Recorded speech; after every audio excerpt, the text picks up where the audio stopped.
एक मिनट मेरी बात सुनिए। आपको पता है ना अफगानिस्तान ने पाकिस्तान को पीट दिया बुरी तरह क्रिकेट में, वर्ल्ड कप में।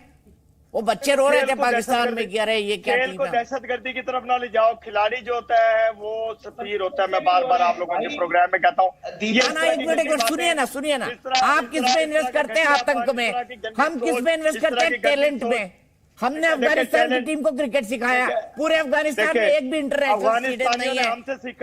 अजय जडेजा उनके मेंटर हैं, मनोज प्रभाकर उनके बॉलिंग कोच है। हराया किसने? वर्ल्ड कप जीतने वाली टीम पाकिस्तान को हमने हराया। और पाकिस्तान को जिसने वर्ल्ड कप जीत के दिया वो कौन था? वो था इमरान खान। इमरान खान कहाँ है? अभी पाकिस्तान की जेल में, सजा होने वाली है उसकी। तो ये तो आपके यहाँ कदर है एक इंसान की। देखिए हमने टैलेंट में इन्वेस्ट किया, अब पाकिस्तान ने अफगानिस्तान ने पाकिस्तान को पीट दिया। आपने आतंक में इन्वेस्ट किया।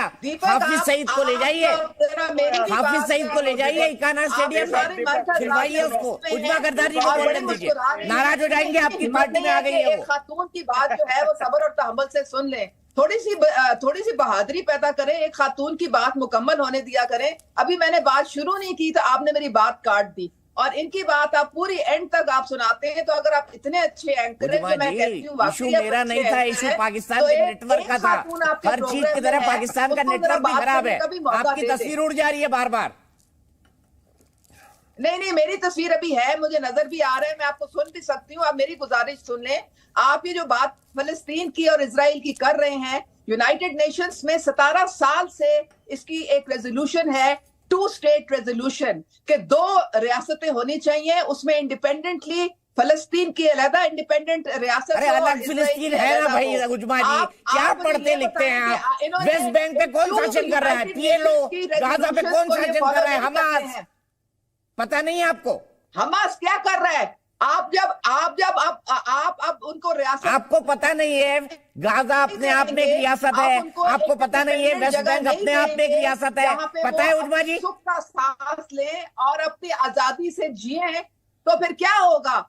आपने कश्मीर का भी यही हाल किया हुआ है। कहाँ कश्मीर आ गई आप? दे रहे हैं आप उनको अपना प्लेबिसाइट यूनाइटेड नेशंस की रेजोल्यूशन के मुताबिक नहीं करने दे रहे हैं। यूनाइटेड नेशंस की कब से वो रेजोल्यूशन है कि यूनाइटेड नेशंस की बात हमने नहीं मानी, आप मान लेना। हाफिज सईद को हमको दे दे, आपको इतना प्यार है यूनाइटेड नेशन से तो हाफिज सईद को दे देना। इस तरह से इजराइल और पैलेस्टाइन का भी यही इशू है। 17 साल से वो अपनी आजादी की जंग लड़ रहे हैं। वो उनको अपनी बुनियादी मतलब क्या चूरन चाहता है आप लोगों ने, समझ नहीं आ रहा है। उजमा करदार जी, फिलिस्तीन एक इंडिपेंडेंट स्टेट है, वेस्ट बैंक में पीएलओ शासन करती है, गाजा में हमास शासन करता है, वो एक इंडिपेंडेंट स्टेट है कि नहीं? जनरल साहब ये बता दीजिए। कत्ले आम कर दिया है। 25 बच्चे तो सांझे होते हैं, बच्चे तो पूरी दुनिया के सांझे होते हैं। बच्चों को जिन्होंने जलाया हमास के टेररिस्ट है, उनके बारे में क्या कहेंगे? मैं दिखाऊं तस्वीरें उनको, जलाए हुए बच्चे। उजमा करतार जी, जलाए हुए बच्चे बच्चों की बात कर रहे हैं। आप देखें तो सही तरह फलस्तीन में ज्यादातर बच्चों को वो कत्लेआम हो रहा है, औरतों का कत्लेआम हो रहा है, बूढ़ों का कत्लेआम हो रहा है। आपने अगर जंग लड़नी है तो हमास के साथ लड़े। आप जो इनोसेंट सिविलियंस हैं उनको क्यों आप बर्बाद कर रहे हैं? आप अस्पतालों पे बमबारी कर रहे हैं, आप स्कूलों पे कर रहे हैं, आप मार्केट्स पे कर रहे हैं। अब आपने देखे एंटोनियो गुतेरेस जो है, उन्होंने बेचारों ने मजबूर होकर क्या बात बोली। तो हाफिज सईद को दे दीजिए उजमा जी, आज आपको यूएन से इतना प्यार है तो हाफिज सईद को दे दीजिए ना हमको। वहां पे अस्पताल में बिजली पानी अगर खत्म हो रहा है, बिजली पानी खत्म हो जाएगा तो जो अस्पताल में लोग हैं वो भी मर जाएंगे। वो मिन्नतें कर रहे हैं, वो तरले कर रहे हैं, लेकिन उनपे भी प्रेशर डाला जा रहा है। जनरल सिन्हा साहब, इस ज्ञान पे मैं क्या टिप्पणी करूं? जनरल साहब? इजरायली जो उनका वजीर खारजा है उस पे इंसानियत के लिए बात कर रहे हैं, वो इंसानियत के लिए बात। अब रुक भी जाइए ना, एक भी चीज फैक्ट पे सही नहीं बोल रही हैं आप, जो मन में आया जा रहा है बोले जा रही है ना। आपके मुंह से बड़ा अजूबा सा लगता है दीपक जी, जब आप सुनती हैं बच्चों का कत्लेआम, खातूनों का रेप। अरे भैया, इस पाकिस्तान में 1 लाख खातूनों का रेप किया था इन्हीं की आर्मी ने और इनके लोगों ने। वो कहा उस समय कहाँ चले गए थे ये लोग उस समय चले गए बलूचिस्तान में 2 लाख लोगों को मार रहे हैं, जेलों में बंद कर दिया, खैबर पख्तूनख्वा में। देखिए दीपक जी, आज आप देखते थे ना, एक बात होती थी, आप बार बार डिबेट करते थे, मेरे साथ भी करते थे, यूनाइटेड जिहाद काउंसिल की बात होती थी, लश्कर तोयबा, जैसे मोहम्मद, हिजबुल मुजाहिदीन, अल बदर और अल कायदा भी आ गया था जब वहां पर छिपा हुआ था ना उसका सरगना उसामा बिन लादेन, और फिर कहते थे हकानी नेटवर्क, और ये कहते थे। और आज आप वही क्यों यूनाइटेड नेशन में अमेरिका जो इनका आका होता था ना, अल्लाह अमेरिका, यही बातें करते थे हमारे 3 लोग हैं जो बड़े और आर्मी, आज वही वो कहता है लश्कर तोयबा को। और आपने बड़ा अच्छा सवाल बताया, आपने कहा कि यदि हाफिज सईद मारा जाएगा तो क्या इनको मिर्ची लगेगी, मिर्ची क्लब के मालिक को आपने ये सवाल किया था, और उनको मिर्ची तो लग गई।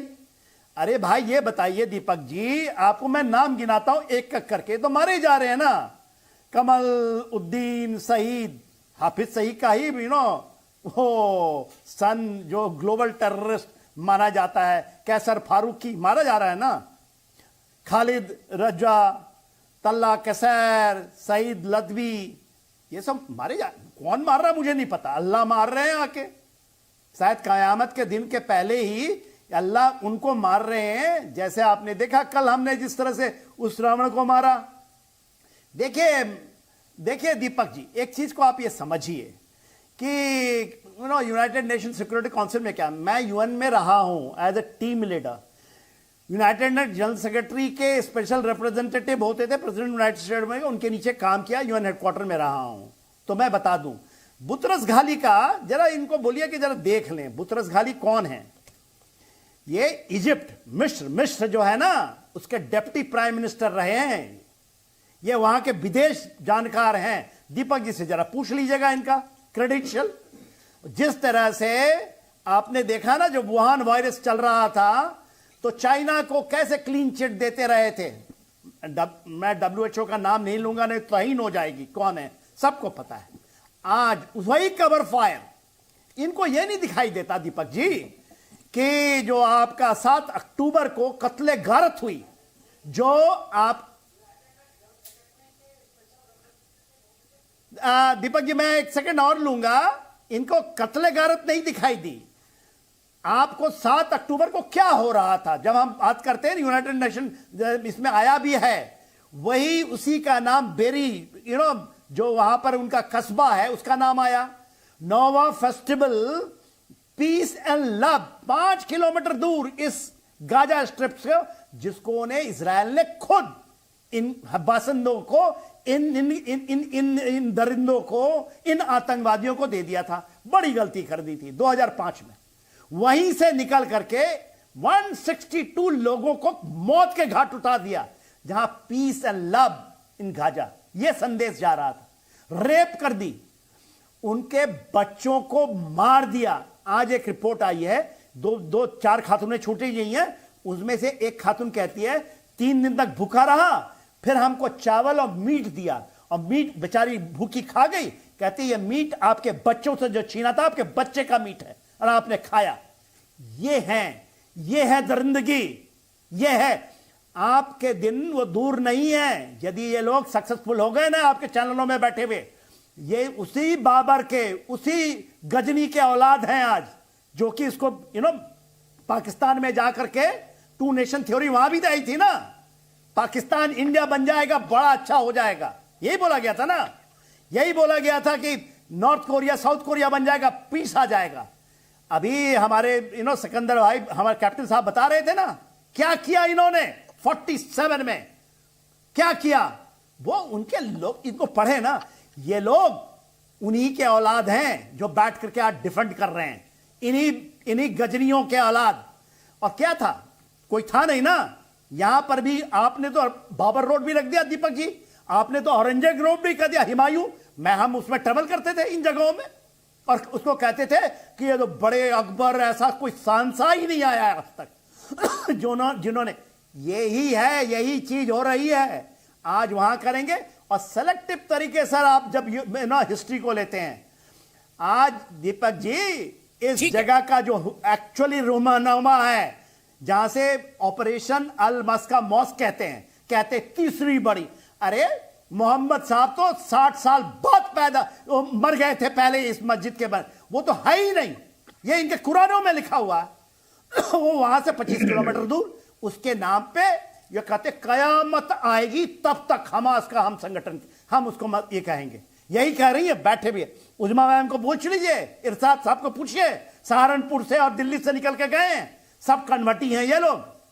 दीपक बोरा साहब, इनको समझाइए आप, ये लोग वो कर रहे हैं और इनके कयामत आने के समय सिकंदर रिजवी एक्चुअल इस्लामी ये हैं, जिहादी नहीं, इसलिए इनको ऐना दिखाते हैं इनको बैठ करके। और पूरी दुनिया देखती है दीपक जी आपके प्रोग्राम को, भले ही मुझे लास्ट में मिला हो। आज जो बुतरस घाली कर रहे हैं ना यूनाइटेड नेशन में बैठ करके, और वही अमेरिका आज कहता है कि लश्कर तोयबा, और आपने सवाल अच्छा उठाया है कि हम मार देंगे इसको, और ये मारे जा रहे हैं ना, कि वो तो खुदा मार रहा है, खुदा का हाथ है। कयामत के दिन तक ये कहते थे जिंदा रहेगा। आपने जो कश्मीर में किया हुआ है, जो मणिपुर में करना चाह रहे हैं, वो हरदीप सब सिंह आप लोग आ जाएंगे, जिसको आपके रॉके गिलगित बल्तिस्तान की बात हो रही है ना, आपने कैप्टन सिकंदर को सुना कि नहीं सुना? हमें कोई ज्यादा दूर जाने की जरूरत नहीं है। सिंध, बलूचिस्तान, खैबर पख्तूनख्वा, गिलगित बल्तिस्तान, ये आने ही वाला भाई मेरे पीओके के लोग आवाज उठा रहे हैं। एक्सपोर्ट हो रहे हैं ग्लोबरेशन ग्रुप होता था दीपक जी, हमारे यही 1947 के बाद ये जहरीलापन जो है इससे कोई फायदा नहीं होना। आप लोगों को दबा नहीं सकते हैं। आप आजादी की जो जंग है लोगों की, वो अपनी होती है। पूरे उजमा मैम सुने, ये जो रिफ्यूजी कैंप चला रहे हैं ना, दीपक जी ने दिखाया और बोरा साहब बता रहे थे कितने बिलियन डॉलर है। आप जुल्म कर रहे हैं और जुल्म कोई बर्दाश्त। हाफिज सईद पे हम अपने कोर्ट में हमारे पास है, उतने क्या आपने एविडेंस दिया है हाफिज सईद के मुतालिक? जो चीजें पता नहीं उसमें खोल रखी है। जो चीजें पता नहीं उसको क्यों बोल? लेबनान में वहां पर आपको पता है हाफिज सईद पे यूएन में क्या हुआ है? ये तो आपका नेटवर्क साथ नहीं दे रहा है। दुबई में, पाकिस्तान में, सामान खरीदते हैं, पाकिस्तानी दुबई बड़े जाने में लगे हैं। दिन दूर नहीं उजमा मैम, खत्म हो रुक जाइए, जाएगा। बिल्कुल ऑडिबल नहीं है, बिल्कुल ऑडिबल नहीं है, बिल्कुल ऑडिबल नहीं है। दोनों की आवाज है बिल्कुल सुनने लायक नहीं है। मैं यहाँ पर एक सवाल इरशाद साहब से जानना चाहता हूँ। इरशाद साहब, हाफिज सईद को ठोक देंगे तो बुरा तो नहीं लगेगा इरशाद साहब को? लगेगा? देखें दीपक, हाँ या ना बता दीजिए। मैं बोलूंगा तो आपको बहुत बुरा लगेगा। उस्मा मुझे जवाब देने दें। मैंने कहा सिर्फ आपको हाफिज सईद साहब की, तो आप खुशबू से भी मर जाएंगे। आप उनको मारेंगे क्या? आप मर जाएंगे सोच से ही। दूसरी बात ये, जब मैं सच बोलूंगा वैसे ही मर जाएंगे आप लोग। तो जब सच सुना करें, जब सवाल करते हैं, देखें हाफिज सईद साहब के आप साये को भी नहीं छू सकते, उनको मारना तो बहुत दूर की बात है, क्योंकि वो इस्लाम की खिदमत कर रहे हैं, इस्लाम के खिदमतगार हैं, दीन की तालीम दे रहे हैं, सच्चे मुसलमान हैं। आपने बहुत कोशिश करके देख ली, आपने दहशतगर्द गिरदाना जो कुछ कहा, लेकिन सिकंदर साहब कौम की सेवा कर रहे हैं इरशाद साहब, इस्लाम की सेवा कर रहे हैं, इस्लाम की सेवा कर रहे हैं।